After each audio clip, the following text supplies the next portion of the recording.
Friends வணக்கம். நான் இது 2 காயின் வச்சுருக்கேன் பாருங்கள். ஒன்று வந்து பைமெட்டாலிக்கு, இன்னொன்று வந்து சிங்கிள் மெட்டலில் அடிச்சிருக்கிறாங்க. இது பார்த்திங்கன்னா நார்மலாக பைமெட்டாலிக் காயின் இப்படி தான் இருக்கும். அதாவது இன்னர் ரிங் எப்படி இருக்கும்னா நிக்கல் பிராஸு, அவுட்டர் ரிங் வந்து காப்பர் நிக்கல். பட் இந்த காயினை பார்த்திங்கன்னா நமக்கு ஒரே மெட்டலில் மின் பண்ணியிருப்பாங்க. காயினை பார்த்தாலே தெரியும், ஒரே மெட்டல் தான்.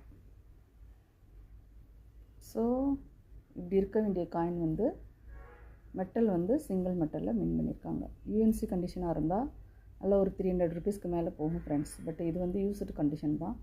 ஸோ இதனோட விலை வந்து 200 ருபீஸ். உங்களுக்கு யாருக்காவது வேணும்னா நீங்கள் வந்து நான் நம்பர் உங்களுக்கு டிஸ்பிளேயில் போடுறேன். வேணுங்கிறவங்க கால் பண்ணி புக் பண்ணிக்கோங்க. தேங்க்யூ ஃப்ரெண்ட்ஸ், தொடர்ந்து சப்போர்ட் பண்ணுங்கள். தேங்க்யூ.